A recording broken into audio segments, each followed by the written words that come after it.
Samedi dernier, comme bien les samedis, j'ai fait mon tour à Paris et je me suis promené le long du boulevard Saint-Germain pour aller acheter mes comics en version originale, pour aller me laisser tenter par quelques albums qui pourraient me manquer. J'ai fait le tour de nombreuses librairies et j'ai même fait le tour de certains magasins culturels. J'ai passé une après-midi, comme j'aime le faire de temps en temps, allant de librairies indépendantes en magasins plus généralistes pour respirer les comics, pour voir ce qui se fait, comment ils sont présentés et pour voir un petit peu ce qui se passe. Je suis allé dans les librairies parisiennes comme La Momie, album comics, vous savez maintenant, qui s'appelle La Momie également, et puis j'ai fait le tour, je suis allé chez Apoum Bapoum, une librairie que j'aime beaucoup, où je me suis laissé tenter. Je suis allé faire dans plusieurs librairies indépendantes. Je suis même allé à la Fnac Montparnasse pour faire une acquisition d'un bouquin que je ne trouvais pas ailleurs. Et ça arrive, et donc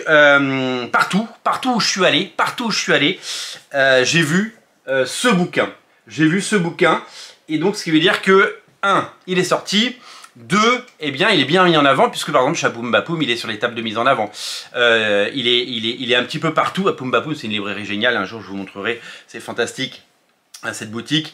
Nosferatu, c'est un bouquin donc qui est distribué et qui est donc sorti depuis maintenant une grosse semaine.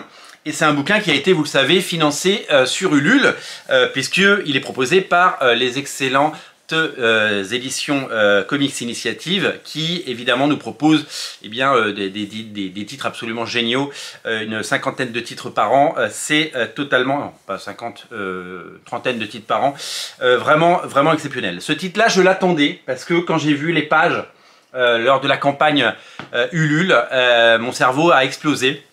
Et j'ai trouvé ça absolument magnifique, je vais vous montrer. Mais d'abord, je vais vous expliquer ce que c'est. Graphiquement, vous allez le voir, c'est quelque chose d'assez étonnant. C'est vraiment quelque chose de pas commun.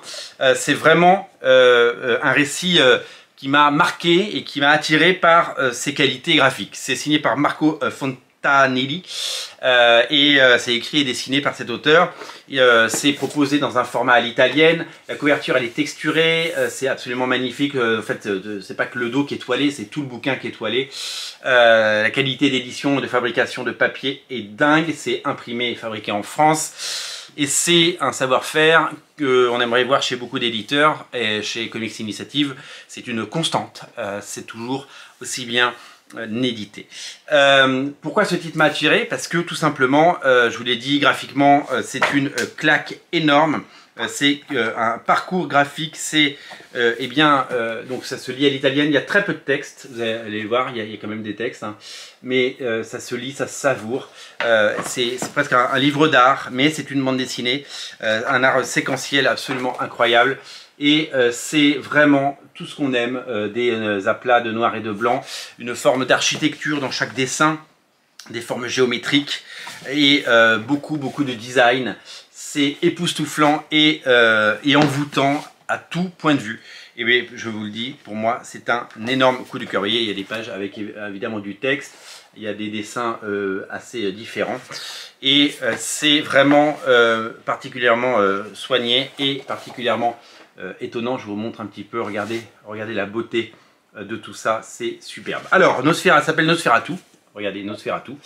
Vous connaissez le nom, il y a eu un film, qui est sorti à Noël, que malheureusement je n'ai pas vu, j'essaierai de le rattraper sur Canal+ dans quelques mois. Nosferatu, c'est un nom très connu du monde du cinéma. Et alors je suis allé voir un petit peu la genèse de Nosferatu, parce que quand on lit Nosferatu, on se dit ça ressemble beaucoup à Dracula quand même. En fait, ce qui se passe, c'est que Dracula a été édité, le roman Dracula, qui a été adapté lui aussi en film plein de fois, a été adapté. Dracula a été sorti pour la première fois en 1897. Nosferatu, c'est un film qui sort en 1922, donc 25 ans après la sortie. Et on parle déjà au cinéma, et on est au balbutiement du cinéma, on est dans le cinéma muet en noir et blanc, d'adaptation de films, d'adaptation de livres, parce qu'on puise évidemment dans la littérature pour faire des choses. Mais le réalisateur allemand n'obtient pas les droits pour faire Dracula, parce qu'à l'époque, maintenant, n'importe qui peut faire un film Dracula, il y a même Luc Besson qui va en faire un. N'importe qui peut faire un film Dracula, parce que c'est dans le domaine public. Par contre, Nosferatu, à l'époque, il fallait demander les droits, il fallait acheter les droits pour pouvoir l'adapter. le réalisateur allemand n'obtient pas les droits et il décide quand même de faire son Dracula. Sauf qu'il ne s'appellera pas Dracula et que le comte Dracula ne s'appellera pas Dracula, mais comte Orlok. Donc ça, c'est Orlok. C'est cool comme nom, Orlok. Et en fait, l'histoire, eh ben, c'est la même. C'est l'histoire... Orlok, il rencontre un agent immobilier qui s'appelle Thomas Hutter. Et puis après, il se fait transporter enfermé dans son sarcophage, un petit peu comme Dracula, sauf qu'il ne va pas à Londres, il va à Brême. Voilà, donc en fait, ils ont fait plein de changements. Et donc il va propager la peste et évidemment les maladies. Et il va arriver avec toute sa noirceur. Donc l'histoire, elle est sensiblement, on l'a dit, hein, sensiblement la même. Et donc ce film est sorti en 1922, il y a eu un procès que le réalisateur allemand a perdu, les copies devaient être détruites, évidemment elles n'ont pas été détruites, et ce personnage de Nosferatu a eu son existence propre. Aujourd'hui, Dracula est dans le domaine public, aujourd'hui, alors il y a eu plusieurs films, hein, Nosferatu, donc notamment celui, les images de Nosferatu, allez voir le film, vous tapez Nosferatu 1922, vous allez voir, c'est des images hyper marquantes, c'est des images, c'est considéré comme un des premiers films d'horreur, c'est vraiment quelque chose de fascinant à regarder. J'ai pas vu le film, hein, mais j'ai vu certaines images, c'est très très chouette pour l'époque, évidemment, hein, il faut se remettre dans le contexte, hein, ça a plus de 100 ans, hein, c'est fou.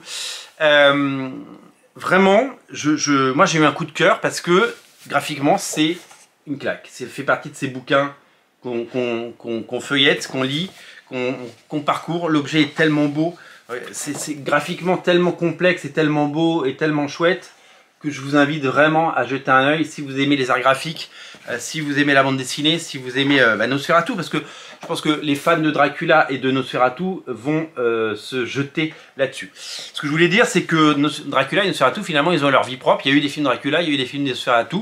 Les deux ont coexisté. D'abord parce que je pense que les fans de Dracula, et ils sont nombreux, hein, ce sont des millions de lecteurs de Dracula, et des gens qui ont vu les films, notamment celui... bien sûr de Francis Ford Coppola, hein, qui a marqué les esprits pour notamment ma génération, puisque on était adolescents quand il est sorti. C'est vraiment quelque chose c'est un grand nombre de lecteurs. J'espère que ce livre aura un franc succès. Regardez le storytelling là, c'est vraiment graphiquement exceptionnellement époustouflant. Vraiment bravo. Alors là, bravo des deux mains. Je vais terminer. Alors regardez, là il y a un côté Vertigo, il y a un côté Hitchcock qui est magnifique. Regardez la peur qui se joue sur le visage du comte Orlok. Et regardez ce dessin, ces deux dernières pages, on va finir avec ça. Ça mériterait un page à page tellement c'est joli. Je vais peut-être y penser. C'est très très beau, très très beau. Le problème c'est que le format à l'italienne, il me faut un grand angle parce que c'est hallucinant. Voilà, donc je vous montre un petit peu tellement graphiquement c'est époustouflant. Tellement c'est magnifique. Voilà, donc soyez curieux, craquez pour ce bouquin. Moi, c'est un énorme coup de cœur. Bravo, Michael, bravo. Merci d'avoir édité ça. Je ne savais pas que ça existait. Et vraiment, c'est exceptionnel. Je suis ravi. C'est un livre exceptionnel et magnifique.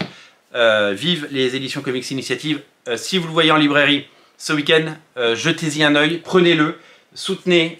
Ils impriment en France. Ils vendent pas sur Amazon. Ils éditent des comics. Des bandes dessinées, ils ont leurs propres créations, enfin ils font un travail fabuleux chez Comics Initiative. Il y a vraiment des choses étonnantes et on va en reparler parce qu'il y a plein d'autres choses qui arrivent magnifiques avec l'intégrale de dessous de Bones, de Fred Bones. Il va y avoir Abyss qui arrive là prochainement au mois de mars. J'attends Abyss avec impatience vraiment. Vraiment, il y a des choses exceptionnelles chez cet éditeur. Lisez, découvrez et savourez ce Nosferatu, c'est de toute beauté, c'est magnifique, c'est juste époustouflant.